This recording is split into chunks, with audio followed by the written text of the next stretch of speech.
Hello, everyone. Welcome to the Game Junk Podcast, episode 107, recording on Sunday, May 29th, 2022.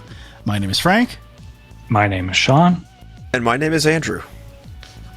And a little bit of a change up this week. There's been an announcement that PlayStation 1 trophies are coming via the new PlayStation Plus subscription. So we're going to do our top 5 PS1 games that we want to get trophies, and especially Sean and Andrew. They really want trophies on these games. Big time. It was all their idea. They were like, well, that is true. We have to do this. So we're going to get into that. Other than that, not a lot of news. Well, let's before we get into the list and the news, the Jedi Survivor trailer was released. Not a lot of meat on that bone either, but I would say at least it's coming out in 2023, so it's not too far out. Could be delayed, but a CG trailer, not a lot going on. You guys have anything to say about it? The only thing I can say is I thought the bad guy or the bad guys looked pretty cool as far as like their design and the kind of giving me a little bit of like Emperor Palpatine kind of vibes with the bad guy. But weren't most of the characters in Fallen Order in some capacity, or am I misremembering that? Or I know I've seen like the wrinkle face. Have we? Before. I'm somewhere I've seen that. Either in I don't know. Some other fiction or Star Wars thing. I'm sure I've seen that somewhere. I don't know about. Recall. I mean, I guess the one thing that I kind of am interested in, and I just started noticing some stuff having just watched the first episode of Obi-Wan Kenobi. I mean, they both take place kind of in the same time period, right? Like where the Jedi are kind of forced into hiding and being hunted down and stuff like that. And I don't know. I'm wondering if there are going to be, I think there already have been a couple Easter egg type things or like things that they've shown in some of the Star Wars TV shows that, have to do with Jedi Fallen Order. And I just noticed like there's a character in Obi-Wan that's called the third sister, I think. And then there was second sister in Jedi Fallen Order. I don't know what that means. I just, the names are similar. I assume there's some kind of connection there, but I don't actually know who they are or what that means. So, but yeah, I'm looking forward to it for sure. And as I think we've said before, Fallen Order was great, but kind of had a lot of clunky things about it. Some kind of buggy things, like the slide mechanic was not the best. So anything that they can do to polish that and kind of improve on those things should be a very welcome thing for the sequel. Maybe I'm just thinking like the bad guy kind of looks like another alien in Star Wars somewhere, I think. Like maybe it's the same alien race in one of the prequels, I think. Maybe. Knows? Anyway, are we supposed to know who the person in like the healing tube is at the end of that trailer? Like it felt like a big reveal, and I'm like, yeah. I was trying to figure it out. No idea who it is. I was trying to figure it out. It's like someone with like quite long blonde hair, and I couldn't think of anyone that would match. But maybe, I also thought like this must be someone, some sort of Easter egg that we're supposed to know who this is. But I don't know.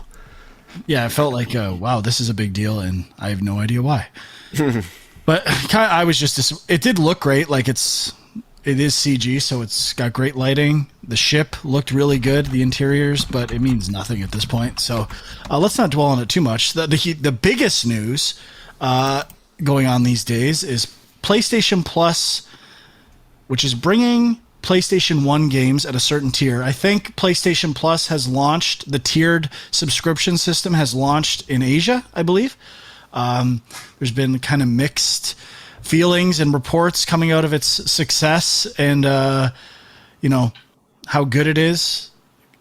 I don't know much about it, but I've only really seen negative things, not really positive. But one positive thing out of the PlayStation Plus subscription is that apparently some PlayStation 1 games are getting trophies. And the 4 at launch that will be getting trophies are Siphon Filter, Ape Escape, Hot Shots Golf, and Intelligent Cube.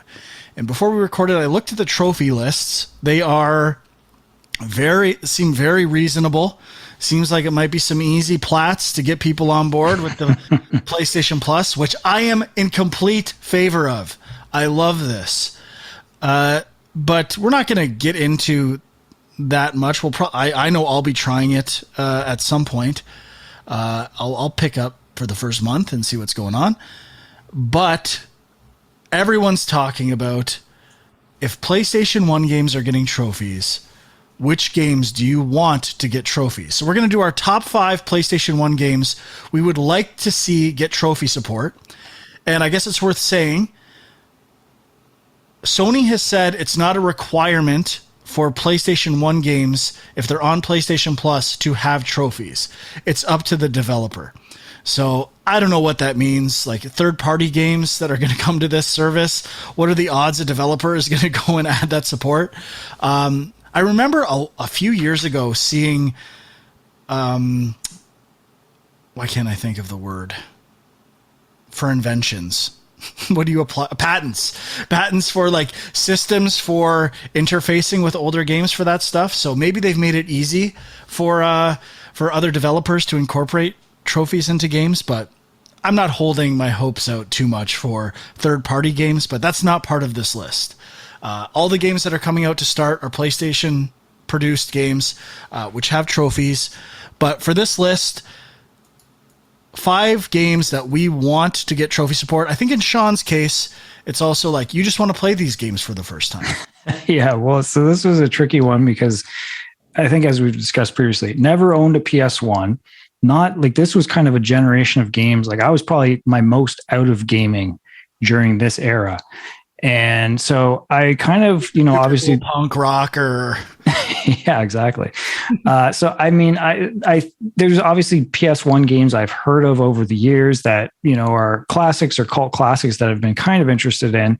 So I kind of just tried to, dig up some games that I've always wanted to play that I hope will A, come to the service, and B, sure, get trophies. And I think for Huck and myself, a lot of the games that are our favorite PlayStation 1 games, when we were discussing doing this list, they've gotten remastered versions, Steam versions, some version that has trophies or been updated. So those are off the table too. I might have included a game that has some version with Steam trophies or something that I'm unaware of, but I don't think I did. So that's kind of the theme of the list.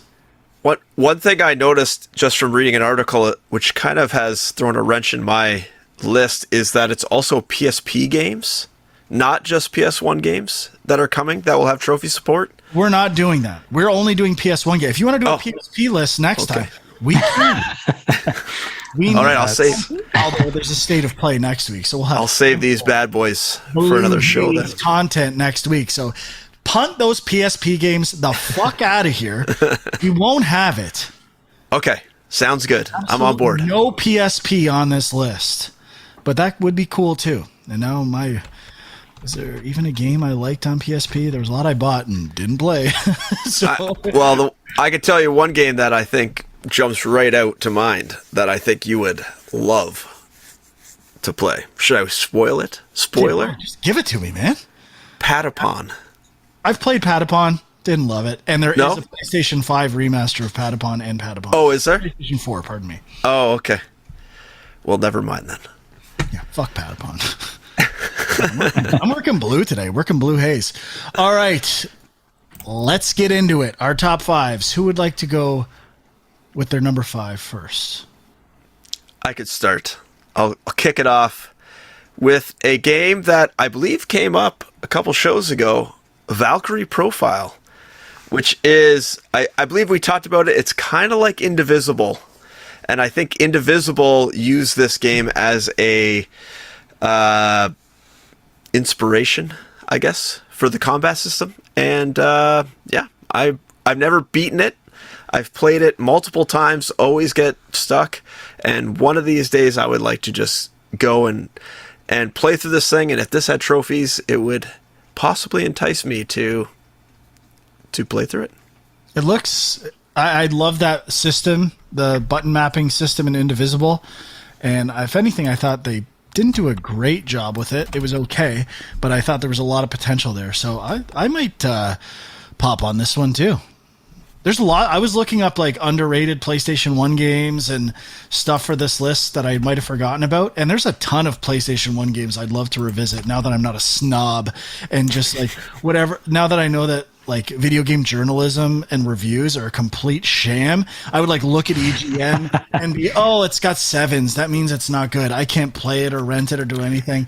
Well, that's like, how many of those games did I skip out on because of that? That's bullshit. There's probably that's like, I was looking at a bunch of top 50, top 60 lists. Valkyrie Profile MIA. I had to go digging deep to find that one. So, like, I was under the reviewer haze, including Mr. Ebert for movies. It's time to break free. Sean had already broken free. He was rocking out, hitting the club scene, playing concerts. I was at home playing Vigilante 8, and it's not even on my list. You know what a great game that fits this mold perfectly? Binary Domain. It's like the perfect encapsulation of this, what we're talking about right now. I've downloaded it on Steam twice. Steam, not the best platform to play that game on. The controller support, not ideal. Give us your number 5, Sean. All right, my number 5, probably a game that I think a lot of people have played. Never played it. Die Hard Trilogy. The Die Hard game that had all 3 movies, 3 different games and 3 different genres, essentially. Yeah. And always wanted to try it. Never got a chance to. So I think I have it here if you want to come over and play one day. Let's fire it up, man. No trophies, though, so that will not be. Why even try it then? What a waste. My number 5 is... This is the only game on my list that I haven't played. And it is Silent Hill. I was too scared to play Silent Hill back in the day. To be honest, I also was a little bit of a snob when I saw screenshots of Silent Hill where it was all fog. And I'm like, oh, that fog's just covering up pop-in and stuff like that. It's gross. Like, it looks so stupid. And now I'm like, maybe the fog's cool. What did I miss out on? Everyone says Silent Hill is great. I'm not going to lie. I'm still skeptical. I think Silent Hill's a piece of shit, but I'm still going to play it for trophies so I can finally weigh in on all this Silent Hill hysteria. Every trailer, PT, everything Silent Hill is this big deal. What is the hype about? I need to find out. And the only way I'm going to find out is if this game ever gets released with trophies, because I'm not playing it otherwise. All right. Well, I mean, Silent Hill 2 is really, I think, the one you got to play to find out about the hype, right? I don't know. Is that the case? That's what everyone says. I've never played them either, so I can't say for sure. But how could a game series this good never be touched by any of us? Huck, have you played? I've played like an hour of Silent Hill 2. Yeah. To be fair, but I would say I've played about an hour of Silent Hill 1 or Silent Hill 2. One of them also didn't capture me for sure. 3 of us Blind spot to be captured by Silent Hill. We'll see what happens. I'm happy to be proven wrong in this, though. Maybe that's why we're still here. All right, Huck. Number 4, I'm going... should I switch this up? No. I'm going to keep it the same. Final Fantasy Tactics, number 4 slot. I've beaten this game before, but I've tried to revisit it a bunch of times. It's a tactics game based on Final Fantasy. Like Final Fantasy Tactics is kind of a thing now, Project Triangle, all this stuff. And this was the original Tactics Final Fantasy game. It was a big deal. It also got Editor's Choice in EGM, and I rented it. I'm like, this is stupid. I'm not shooting. Yeah, it's a great game. It's really, really cool. And I don't know if this one came first or if there's another Tactics game called Tactics Ogre, which may have come out before Final Fantasy Tactics, but similar style. And yeah, this game, I think, was the first one that I remember playing in that sort of like 3D isometric style for sure. Yeah, to be clear, I assume there's been other tactics games on PC or whatever. I think, like, I was just saying it's the first Final Fantasy, which is kind of kind of kicks, and Square Enix has definitely delved into that. Is Ogre Tactics Square Enix, or was that someone else? That was Atlas, I believe. Shawnee, what do you got? Number 4. All right, my number 4. This is a weird one I've heard of in a few different places. Not sure if you guys ever played it. Actually, I don't even know if it may not have ever been released in North America, but it's a game called Vib Ribbon. Oh, the board. You guys might not have heard of Vib Ribbon. Who are you talking to? Okay, I guess you have. I don't know. I've always heard that it's like a very hard to find game, but so are you saying it has been released in North America? No, I'm saying it's not hard to hear of. I've been into video games my whole life, but I heard of Vid Ribbon. When you were off rocking out, Vid Ribbon. Well, I mean, this would be a good game to rock out too, because it's a rhythm game of sorts. Kind of, strange graphics where it's like kind of like black and white with this weird line thing, and I don't really know. It just looks strange, and has been talked about fondly by people who have played it. So it does look really cool. I'm just confirming I don't think it's on Steam. Yeah, I have heard of it also, but never played it. Never even, I'm watching a video now. I don't know if I've ever even seen gameplay of this game before. Just kind of heard of it through the ether of video games. It definitely looks good cool. choice. And it definitely feels like a game that like a former punk rocker who was too cool for video games and loves music would have on their top 5 list. Right, big time. My number 4 is Blood Omen: Legacy of Kain. Good I've choice. tried playing it many times. Without that sweet, sweet trophy inspiration, it's tough to finish a game, to be honest. But obviously, sentimentally, we worked at Silicon Knights. It was a big game for them. We know people who worked on it, who, like, I can probably look at the credits and know who did everything on that game. It's kind of crazy. So I've always wanted to play it. It got great reviews at the time. Was known for its audio specifically and writing, I believe. So I would like to have a motivation to finally beat Blood Omen: Legacy of Kain, especially now that I've gotten into RPGs at some level. Like back, I was like a hero in high school. I didn't play RPGs. I didn't get them. Now I get them. So I'd like to dip back in. And unfortunately, the odds of the developer putting trophies in there is pretty low. Well, it's Crystal Dynamics, technically, right? Oh, is it? Do they own that game? I guess so. I guess it is possible then. Although sore subject, you're not allowed to bring that up. Sorry, wouldn't this game now belong to what are they called? The group that bought the Embracer group. Embracer? Yeah, this is Embracer. They got cash. They can do it. Ooh, good. That was one of the IPs that was sold there. Yeah, you're right. Could be. Look out. My number 3 is Parasite Eve, which I have beaten multiple times, but I like going back to this game every once in a while. It's pretty unique in its approach to an RPG, and it's nice and short, which I appreciate. Yeah, it's probably only like 6 hours or so, I would say. And I think it would be fun to just kind of cruise through and see those trophies pop. RPG? Yeah. Isn't it like, from what I remember, Parasite Eve, it was Square Enix's Resident Evil take. Right? I mean, it's a horror, but it's not like it's like RPG battles. Oh, okay. I didn't know that. I thought it was an action horror game my whole life. So no, it's like it's got definitely horror elements, but it's not. Okay. It's RPG turn-based battles. Okay, my number 3 is a game called Tomba. Haven't played it. 2? I've heard Tomba 2 is better than Tomba 1. So yeah. Why? So why is that? I mean, you got to start with the first one. Not? But these, I think they are available like as like PS1 classics or something like that. But yeah, I don't know. Early kind of side-scrolling Metroid-y style design type game, which I've always heard good things about. Okay. I'd like to check it out. So I don't know why my instinct with every PlayStation 1 game, I was writing my list, was to put an exclamation point at the end of the title. I'm like, does that game have an exclamation point at the end of the title? Tomba does. I'm like, I looked at That was exclamation point because one of my games does, and it was definitely part of the era, I would say.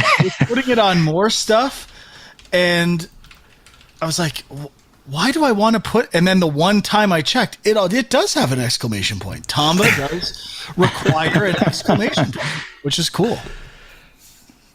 That's hilarious. I've never played Tomba. I also would like to try it.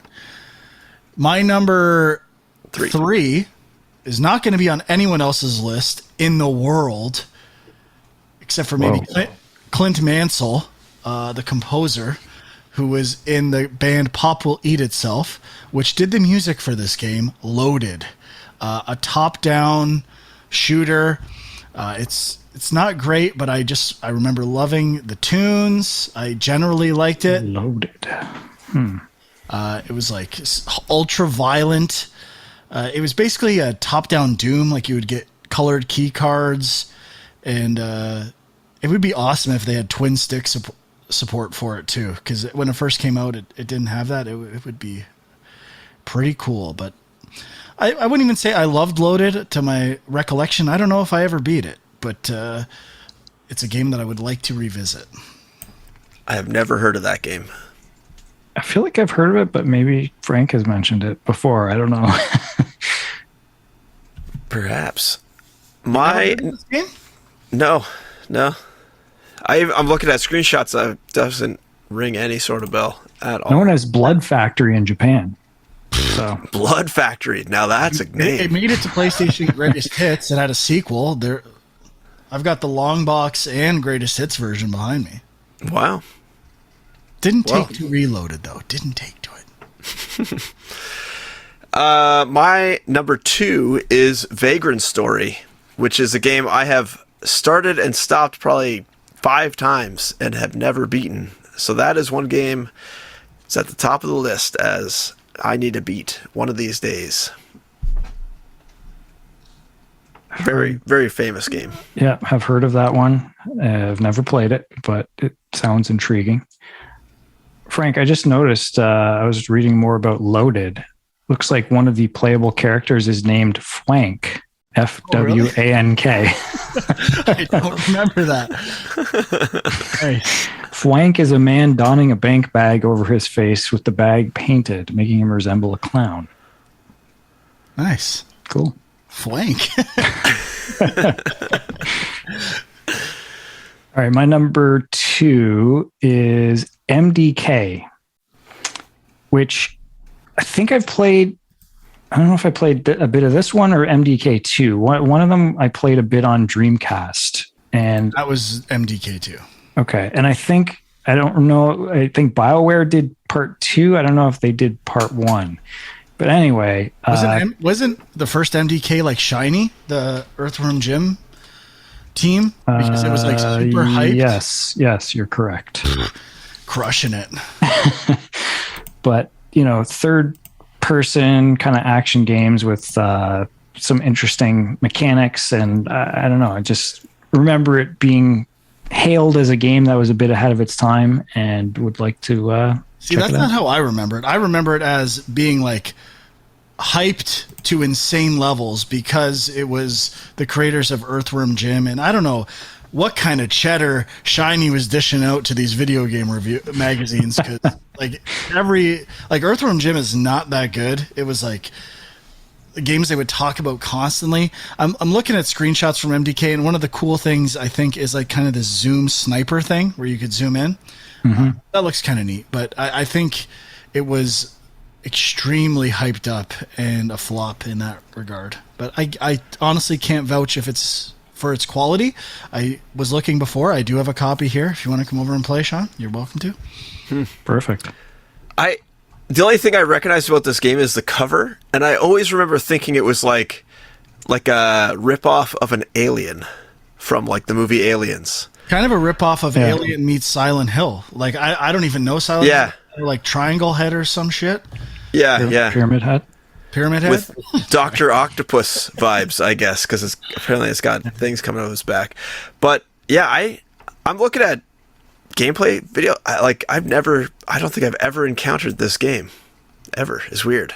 Like, I've seen the cover. I recognize the cover immediately, but the gameplay I have never, ever seen. So weird. Is it my turn for number 2? Yes. Yep. My number 2 is probably should be number 1, but my game with an exclamation point at the end, Jumping Flash. It's a first-person platformer, and I remember, like, even at the time thinking, like, how are you going to do jumping? And it does jumping well. It does jumping so well, I can't believe more games haven't copied it. When you jump, you automatically look down to where you're going to land, and there's or maybe it's just on the double jump, but there's like shooting, platforming. You're this rabbit robot. You collect carrots in each level. There's some first-person corridor type levels. I loved Jumping Flash. I haven't played Jumping Flash too much, but I would absolutely adore a reason to go back to revisit Jumping Flash for sweet, sweet trophies. I don't think I've ever heard of this game or seen it. Like, I don't recognize the cover. It's very strange. It's cool. Who developed that one? I used to know who the developer was, and I think they turned into a pretty big deal. Let me check this out. For some reason, I feel like it might have, just the aesthetic of it, like it might have turned into the people that did like the Astrobot games. It feels... Exact is the developer, and Ultra. IGN gave Jumping Flash a 4.5. Uh-oh. Fuck you. How were you playing this game back in the day if IGN gave a 4.5? The mags loved Jumping Flash, my recollection. It was great. My number 1, Lunar Silver Star Story. I have bought this game for PlayStation, and I played it on my Vita, and I loved it. I thought it was a great game, and I would love to go back and play it again with trophies. It's an RPG. I don't actually remember too much about the story or anything about it, but I remember the battle system having a nice little twist in terms of I think who you could attack, if I recall correctly, and sort of the it was a little more actiony than a traditional turn-based RPG. But it's been a while since I played that one. But that's my number 1 that I'd like to go back and revisit for trophies. Did you play, like, was the original Lunar on Sega CD? Am I remembering that correctly? It may have been. I didn't have a Sega CD, though. And I know I think they released a bunch, and the one I bought was, like, the complete version. It might have actually been even specifically for Vita. I can't remember. Sorry, Huck. I was assisting with your list before the show, full disclosure. I forgot to give you Police Knots. Oh, that would be a good one. That was an honorable mention maybe on my list, but... I don't even know if I realized that was PlayStation 1. But... that's okay. That one's kind of like spiritual successor to Snatcher, but not directly related. Is that right? Yeah, it's a visual novel. I don't know if game would really be that great for trophy, though, to be honest. Like, I think it's pretty linear. You're just kind of like... easy platinum. That's around. all Frank wants. Yeah, that would be an easy plat for sure.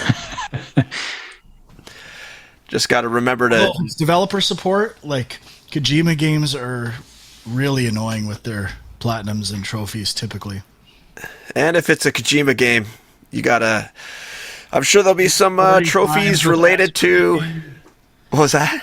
You probably beat it with with S rankings or everything in a certain time. It's I was gonna say you probably have to do some achievements that like touch women inappropriately or something like that.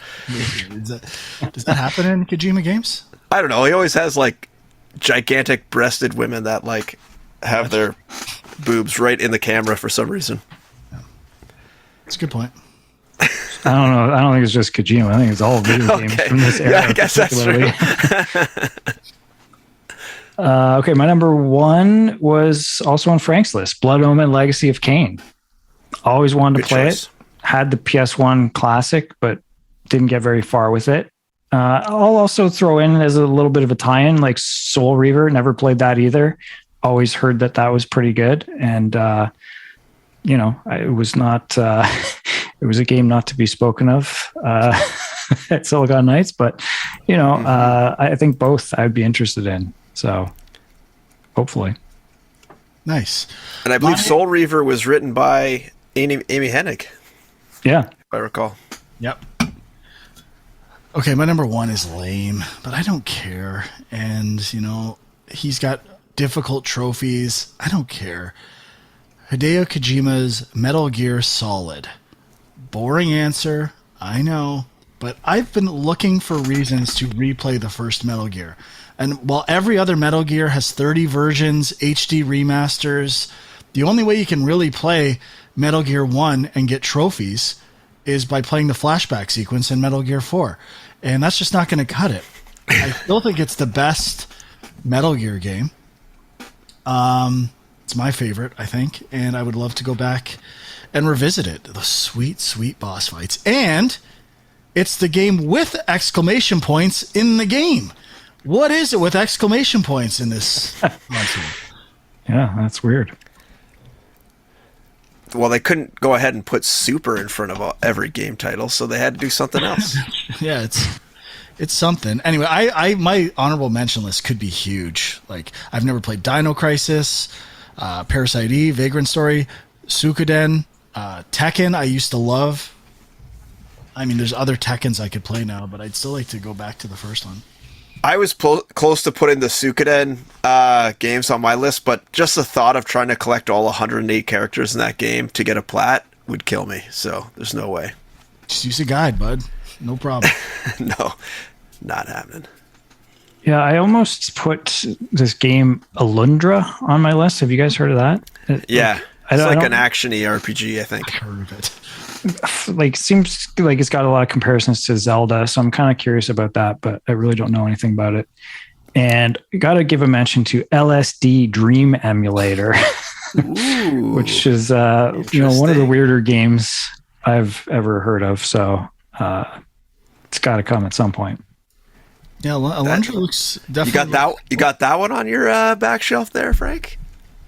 I do not have LSD. No. Another one, I remember renting Wild Arms and really liking it. And I'm like, this might actually make me play through an RPG, but I had to. It's an incredible game, actually. Yeah. I've beaten it a couple times. Wild Arms, I think Wild Arms 3 was on PlayStation 2. That has an HD remaster with trophies on PlayStation, but that's the worst one. The worst one. I would like. Doesn't it have like some? Were you talking about this? Like some weird hex combat system? I don't think it was me, but I remember I remember Wild Arms 1 and 2 being good, and then I think what happened was with Wild Arms 3, I think they like jumped to 3D, if I recall, and it didn't really take. Wild Arms 1 is 3D, I'm pretty sure. But it only has like 3D portions, like the battles are 3D, but the overworld is not. True. So I see on the list of PS Plus Premium Classic games, Wild Arms is there with trophies, but it says confirmed for Asia so far. Oh, so shit. I don't know. Like maybe I have to move to Asia? Well, I mean, I guess it seems like it's a possibility it will come to North America soon, but nice. I don't know why the difference is there. That would be cool. Frank's gonna be dipping into some RPG action. Unreal. I want to play way more RPGs because I do appreciate them now. They just take so much time. That they do. Like, I would love to start at Final Fantasy 1 and play all the Final Fantasies, and I'm just like, I can't do this. Pixel remasters. I know, but they have the 3x speed and stuff, right? And yeah, and the speed up battle. I actually, I don't know if the Pixel remasters have the 3x speed, but I think they added like sprinting to all of them, and you can do the auto battle thing, which speeds it up a lot. Cool. Well, those are our lists. In the comments, let us know what your lists are. What games do you want to see get trophy support on youtube.com/GameJug? Make sure you're giving us I've pretty much been a complete hero, like scoffing when Sean's telling me about games, so dazzle me. Impress me.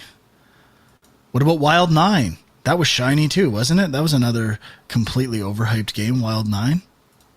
That's on the back shelf. Don't know that one. No? It's definitely, it's shiny. All right. Okay, let's get into what we played then. Go for it. Sure. I can start. So I kind of been playing on and off Titanfall 2. Finished it this week. Whoa. And a lot of people say it's one of the better shooters out there, like in terms of campaign. People are always raving about the campaign. Oh my, the best campaign ever. Titanfall 2. Blah blah. I played the first 4 missions. It wasn't the best campaign I've played in the first 4 missions. I'll tell you that. You might want to play mission 5.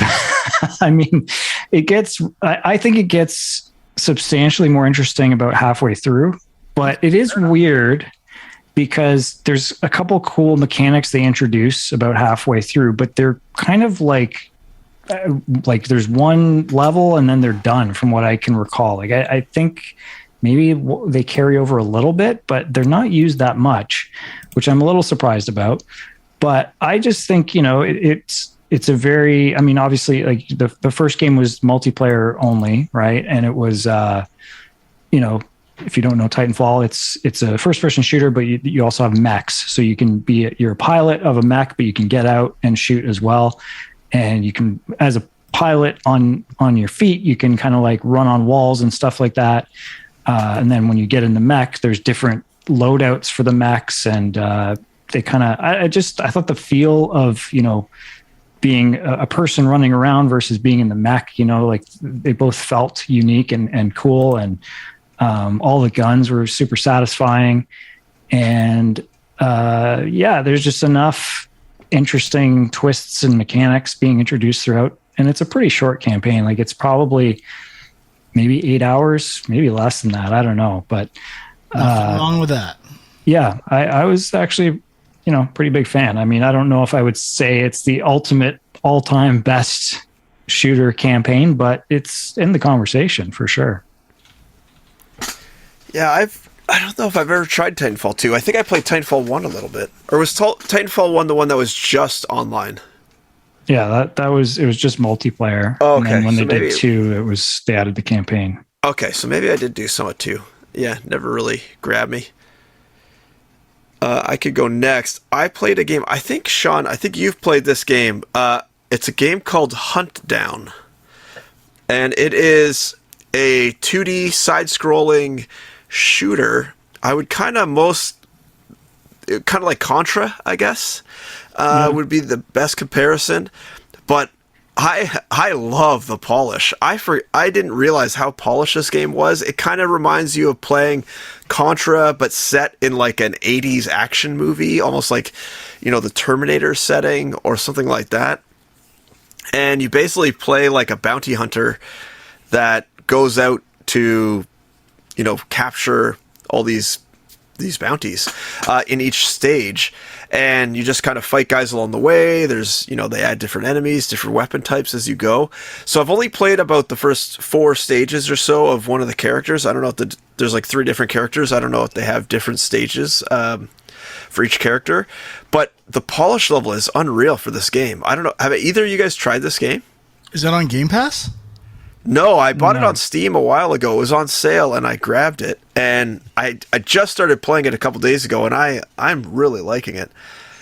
Yeah, I played a bit of it. Not maybe an hour, maybe less. I don't know. Like I was enjoying it.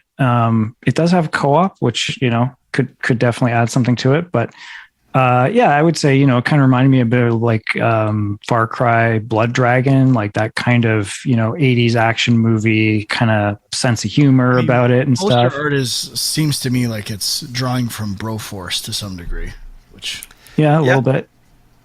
I'm not sure if it's the same. I don't think it's the same developer. And it doesn't really. I would say it doesn't feel like Broforce. Like it's like it is Contra-y, but it I don't know. It wasn't. It felt a little different in terms of the controls. I can't really put my finger on it, but yeah, I was enjoying it. Yeah, I played a similar game to that, not long, but it wasn't bad. It was like a nicely polished 2D game. Give me a second here. But like I was having weird controller issues, so I was like really enjoying it, and then I couldn't play with my controller. I played it this week. Let me see right here. I think it starts with Valfaris. I think it was part of this Ukraine Humble Bundle. It's like it's very similar. It's kind of a violent shooter. I've never heard of this game. Super polished. It's. I only tried it because I was redeeming all of my Humble stuff that I've never redeemed because I was buying games that I already had. Oops. Things for it, which I basically just gave to other people, either on the Discord or. So there's free stuff on the Discord if you want to join. I was popping a lot of keys on there. A few of the better ones went to Huck and Sean over here. The high profile stuff. We got VIP access to the Steam key machine over here. It was pretty good. Been doing a lot of Steam gaming lately. This game is giving me a little bit of like Dead Cells art style vibes. Yeah, not with like a sci-fi spin. A little bit, yeah. Yeah, I don't know if I've heard of this one either, but it looks cool. Speaking of Dead Cells, I'll quickly talk. I finally tried the early access for Have a Nice Death, the roguelike where you play as Death, and I only did one run just to see what it was like because there's no Steam achievements yet. But I thought it was great. Like the art is fantastic. The concept of like when you choose doors in a roguelike or what area to go to next, the map portion is like you're in an office building in Death, and which is kind of what Death's Door was to some degree. But like the next level is going down an elevator. Like the loading screen going down an elevator is amazing. The gameplay is really good too. I love how fast the character moves, and you're kind of floating. You're not walking, so like they let you move extremely fast, which I really enjoyed. I think it's great. I don't know if I'll play it much until it's like kind of in full release, but I was really digging it. And I think the controls, I believe, are very similar to Dead Cells. That's why I remembered I tried it. So if you like roguelikes, especially like Dead Cells-y ones, you should check out Have a Nice Death in early access. In terms of the early access, is it, like, did it feel unpolished or buggy or anything like that? Not at all. If you wouldn't have told me, I wouldn't have known. Like, if I wouldn't have known it was early access, I would have no idea. But, I mean, I didn't play that much, so tough to say. Cool. Well, I will kind of piggyback off that and mention a quick roguelike game that I played a bit of that is on Game Pass. And not that I'm looking for another roguelike game to play right now, but if you're into them, you should check out Lootriver, which, we talked about it like last year at some point during some presentation, and it looked pretty cool. And it came out on Game Pass, and I feel like nobody's talking about it, but it just came out May 3rd. Yeah. Yeah, not too long ago. So I think I tried it again and again couldn't get into it because I think I played. Yeah. I think it was part of like the Xbox summer demo thing they did, and I think I tried it then, and then it just obviously hasn't. Oh, I guess it was the last summer. I don't know. Whenever that demo thing was, it looks cool. Yeah. So the thing that's unique about it that I did really like is you're kind of on these floating platforms that are shaped in kind of like Tetris-y shapes. And as you're kind of going through the dungeons, you are using your right thumbstick, I believe, to move those platforms around. And so part of navigating through the dungeon is kind of trying to rearrange those blocks to either connect with other pieces to move on to the next section, or sometimes you got to move things out of the way. There's like a bit of a puzzle element there to figure out how to get to the next platform. And then, when you're on the platform, it's kind of a hack and slash style, like isometric action. I mean, just from what I'm seeing here, it seems like not a feature, but maybe something that separates it from other games is like, it looks like the enemies are like hordes almost. Like, I don't know if it's just the video I watched, but it was like a bunch of enemies flooding towards you, and like where a lot of the games kind of focus on a few enemies on the screen at a time, it seems like there's a lot that you're dealing with. Yeah, I mean, like I didn't play it that much, but I would say there was definitely like, yeah. And a part of it is there was a strategy to trying to like, get them to come down like a narrow corridor so you can take them out one by one kind of thing. So that's definitely an element of the game. But yeah, it was pretty cool. I don't know if I'll actually put a lot of time into this. Probably not, but it's definitely worth checking out. Nice. The one other game I tried was Danganronpa 2. I think it's called Goodbye Despair. And you just get like ridiculous reviews. Oh, probably. It's a journalist's, wet dream. It's so much talking. So I don't know. Like, I haven't even really gotten to the gameplay yet. Like, there's just so much talking. I think I've played for like a little over 2 hours, and I'm literally like mashing through the dialogue almost as quickly as I can. And so there's been like a little bit of exploration around, and I'm just getting to the part where the game kind of opens up. So for people that don't know, like, a Danganronpa game is about, it's kind of like the 999 games where it's like it's not an escape room game, but it has the same concept where you're kind of in this world with, like, in this case, 15 other students, and you go to a school, and then the whole point of the school is you try to kill your student, another student, and get away with it in a criminal trial. So basically, a student is eventually found dead, and then you have to investigate the crime scene and talk to everyone else and try to determine who did it, and kind of like make sure that you guess correctly. So if you guess correctly, then everyone still lives. If you guess wrong, then the person who actually did the murder gets set free and everyone else dies. That's sort of like the main premise behind the escape from this like horrible school type story.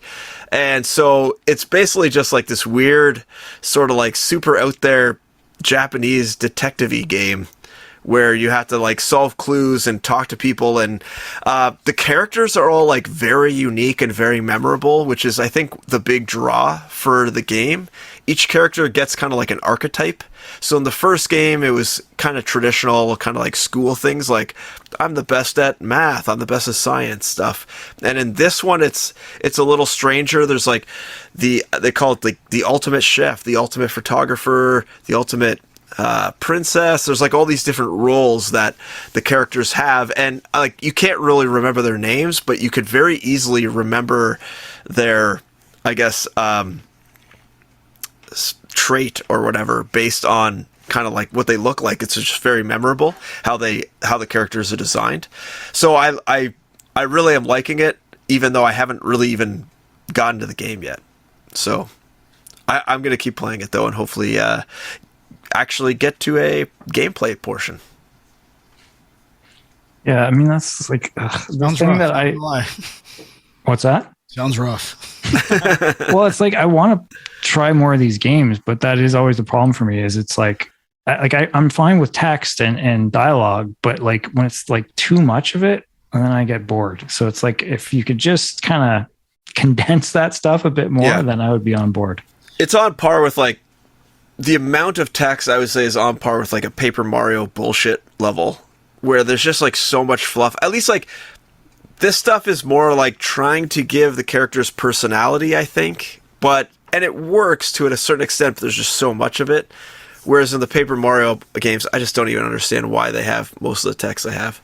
Are you playing this on Switch? Like, apparently the collection is on Switch? I'm playing it on Steam. I bought it on Steam a long time ago, so I was decided I'm finally going to I'm trying to get through the backlog. That's my goal. That's why I was playing Huntdown as well. This one, though, Danganronpa 2, just got added to Game Pass, I think, in the last week or two. Yeah, I think that's what kind of triggered me to. I was like, I should go play that game. It's been in my top wants to play list for a long time, so trying to clear it out. Cool. I guess an older Steam game that I tried out this week was it's the racing event on Steam. Unfortunately, that sale I think is going to be done by the time we post this episode. I was looking it up, but Horizon Chase Turbo. Has anyone heard of this game? Nope. I only stumbled upon it because I was looking up videos with like Steam Deck version comparisons as to which one to buy and the differences between them. And the person in this video was playing this game, and it's basically a throwback. This is the Outrun type game. Yeah, it's like inspired by Outrun, pole position, older, but it's like so much better. There's also Ayrton Senna DLC, which I think is inspired by. There was a similar Genesis game with Ayrton Senna's racing that was kind of like one of those games too that I remember playing. And it's like a low poly art style, but super fun, great soundtrack. I think there was this is like a different version. There was a Horizon Chase originally, I think. And then this is a follow-up version. So it's really weird you mentioned this game because, you know what? I somehow was looking at a different game that's kind of a recent game that's inspired by Outrun. I think I was looking at the same one, yeah. Called Slipstream. Huh. But yeah, Horizon Chase Turbo, like there's collectibles on the track. You can like get perfect on a level, and it's like it's kind of like a platformer in some ways too. And I was just like locked in.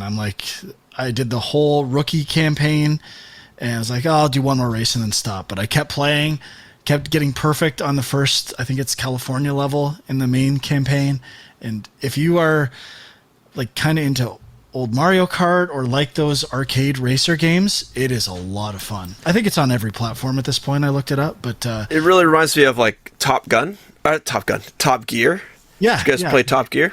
Yeah, all those games are like they don't really make them anymore. So this is a throwback to those types of games, and I was really enjoying it. So. I like that they have 4-player local co-op. That's kind of cool. I haven't tried the co-op yet, of course, but it was. Oh, sorry, this Lootriver is still playing on my TV, and I saw a boss, and it looked amazing. Oh my god, I'm gonna have to check that out. But yeah, check out Horizon Chase Turbo. Unfortunately, I think the sale will be done by the time you're listening to this because it was 75% off and well worth a little dip. Cool. Yeah, that's about it for me. Huck, you got anything else?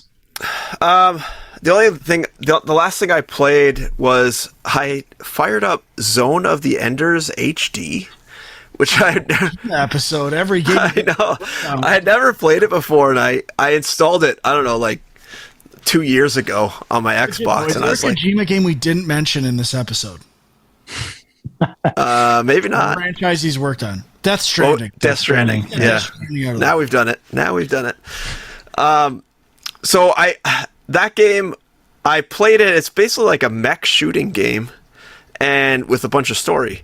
And yeah, I don't think I'll go back to it. I mean, it was fine. It was like a mech shooting game. I heard thing when it came out. I believe that game came with the the timing's a little off. I believe it was the Metal Gear Solid 2 demo, if not 3. Yeah. Sounds familiar. I bought it at some point for that, and I played through all of Zone of the Enders, and I'm like, what am I like? I don't even it doesn't make sense. Like, I didn't even beat games that often then, but I played through all of that game, and it's just like the same. I remember being like just the same hack and slash thing over and over again. Yep. That's kind of what it feels like. I think I put in a couple hours, and I'm kind of like, I don't know why I'm doing this anymore. Why are we under Kojima's spell? Like, I'm not saying he's bad, but like in terms of actual game design, he might be the most overrated game designer of all time.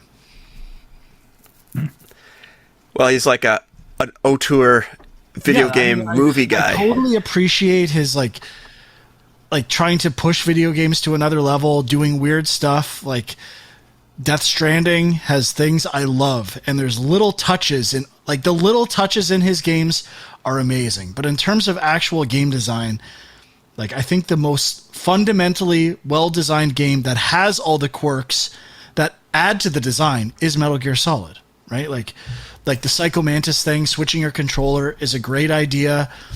And that's the stuff I love from Kojima, but gameplay-wise, it's usually pretty lacking, and I feel like he peaked with Metal Gear Solid. Yeah, it's the stories and the worlds, I think, that people like the most, but... I think I want to like the worlds, but whether I actually like them or not, I don't know if I do. It's all based on like Solid Snake looks cool, basically. Like, Yeah. at least the boss design in Metal Gear Solid is incredible. So I guess by proxy, Metal Gear Solid 2 must be incredible because the whole thing is that it's just recreating all the events of Metal Gear Solid 1. Well, and I think people probably got hoodwinked by Metal Gear Solid 2, where like he teases you with the with what's his name, Solid Snake, for like the first section, and then whoops, nope, you're not playing as him. That's the stuff I do appreciate, though. Like not just giving people exactly what they expect from the sequels. At least he does new things. So don't get it twisted here. Like I still really like what Hideo Kojima brings to the table for games, but actual design and fun factor, not incredible. If we were doing the fun factor face from GamePro, it'd be like an orange 3.5. I think we all got to read his book and then talk about that on the show. The Creative Gene. He has a book? Yeah. I didn't know that. Well, now we've really covered all of Kojima. The Creative Gene. I don't know. Maybe it's not written by him. Maybe it's just about him. I thought it was written by him. Oh, yeah, because it's translated by somebody else. That's it. Oh, it came out not too long ago, October 2021. Interesting. Yep. Do you get a trophy for reading that book? I don't think so. Not gonna happen. Other than that, I've just been dabbling with like. Did I talk about Loop Hero yet? I finally got into Loop Hero. I don't know if you did. I don't think on Game Junk. I really like Loop Hero. It's a fun casual game, especially with the rogue character. I don't want to get too much into specifics, but I can just kind of have the rogue and just look at the game every once in a while for grinding and stuff like that. But I think I know what Huck was saying. Like after a while, starting a new loop over again, it doesn't feel like it's going to be that different or that interesting. I remember I never really felt like I was progressing towards anything. Like I could never really unlock that much stuff. Like were you building in the camp? You have to build in the camp. But I could never collect enough to like build anything substantial from what I recall. Yeah, like I think the one thing, if anyone was going to start Loop Hero, the thing that I didn't get for my first probably 5 or 10 runs was you should be abandoning runs before fighting the boss. Because if you fight the boss and you lose, you only get 30% of your resources for building. So you should be exiting out of the boss early to get all your resources to build if you don't think you have a chance of beating the boss. And I don't think I ever made it to a boss. And it's fine with doing the loop over and over again just to collect resources and max resources, especially if you get a good run and you beat the boss, you can keep going after that and just get stuff to build your village up. So I feel like I'm waning on it a bit, but I did enjoy it quite a bit and been dipping back in the same regard with Slay the Spire. Installed a few Steam games on my MacBook that I can just kind of casually play while watching sports or whatever, laying in my bed the way Marty wants me to. And it's been good. Oh, last thing. Sorry. Risk of Rain 2. A lot of people have been talking about Risk of Rain 2. I know a lot of people like that game. First run, I'm like, what is this? I died immediately. I'm like, I have no idea. Like, it doesn't really spell things out for you how to play the game. But after that, I did a few more runs, and it is fun. It's weird. It's not super polished. I think that was kind of the appeal of the first Risk of Rain, which was 2D. This one is a third-person shooter. Very, like, one-to-one controls, where, like, your mouse is extremely accurate, no auto aiming. It feels like a PC game in a lot of ways, but once you get used to it, I really enjoyed it. It's a cool game, and it's got co-op. I haven't tried co-op yet, but hopefully I will soon because I have some friends who play that. And Risk of Rain 2, pretty solid. So what is like? I've heard of this game, but I'm just watching videos for the first time. Like I don't even recognize this game. What is the point? It kind of reminds me of like Astroneer. I don't know. Not in the like not in the like hollowing out space, but just kind of in the art style, I guess. Maybe it's a roguelike. I think a true roguelike. I don't think there's any upgrade stuff at all. So you go into like the space level and enemies kind of randomly pop up and you're trying to find the exit. It's like a 3D level that there's no rooms. It's just a big level and you have to find a teleporter. And along the way to finding the teleporter, you're looking for resources, getting money to open things up. Like there's scattered crates and stations that you start to get aware of, and you can open them up, and on your way to the boss, decide, what you want to buy, upgrade. I forgot to mention my favorite thing compared to other roguelikes. All the buffs or boons, whatever you want to call them, you can stack them. So, and there's mechanisms in the levels to exchange something you have to get a guaranteed something else to allow you to stack it. So, you could get 6 of the same. I don't know how high it goes, to be honest. The highest I've ever done is 5, I think. But you could get the same upgrade 6 times, and it has like a times 6 in your bar with all the upgrades at the top. So if there's something you like, you could cater a run to just trying to max out your critical hits and stuff like that. It's kind of cool. I can't think of a roguelike that's really done that. There is stacking of stats in a lot of them, but nothing that kind of lets the player decide they want to stack certain things in a very deliberate way. So it's cool. Yeah, and I guess just the original Risk of Rain, I believe, also a roguelike, but it's 2D, right? So this one they went to 3D. Yeah, it's totally different gameplay styles. The 2D was kind of felt like early PC graphics in a way. I had tried that game before. I liked it. I didn't get into it much, but to be honest, the stacking idea could have been in the first one. I'm not sure, but I do really like that idea. Cool. I've just been buying Steam games like crazy and not playing them. It's out of control. I'm rebuying every game I've ever bought again on Steam. It's out of control. This guy's dying for a Steam Deck right now. Yeah, time to order one. I was talking to some junkers on the Discord, and they just got theirs, and they had pre-ordered it, and they just got it. So I'm like, this is going to take forever. Yeah. What's with Valve? I was looking for the Valve Index. It's out of stock, or some of them are. It depends on what bundle. It's why don't you make your stuff? It's so weird. Everyone wants it. Yeah, we were trying to look for one to test Soundfall on, just to make sure it ran. But there's only one guy on the team that had one so far, and they're hard to find. Hard to get. Yeah, but I kind of want one, but I feel like by the time I get it, there's going to be a better version. It could be a year from now. It's kind of like the rumors of the PS5 Pro or whatever that's going around right now. Yeah. People are kind of pissed about that because, by the time the PS5s are in stock. I thought there was also rumors about a next Series X as well. That's it. Hey, what do you work for IGN? Relax. Both systems people are pissed about, okay? I said or whatever or something like that. We didn't even go into Game Pass fatigue. I wouldn't even bite on that. You did shoot that one down. Game Pass is what it is. It's always been that. Now people want to get pissed about it. Relax. You've got it. There's still lots of great games on there. Okay. Next week is going to be positively huge. We've got State of Play from Sony, June 2nd. What are we thinking? What's the big thing going to be here? I thought I heard something that it's not first party. I was assuming it was going to be God of War Ragnarok, to be honest. I feel like it's prime time. There was a rumor that just this week, I can't remember where it came from, but basically saying that it's still on track. So I wouldn't be surprised if there's some kind of at least, release date announcement maybe. But that would be cool.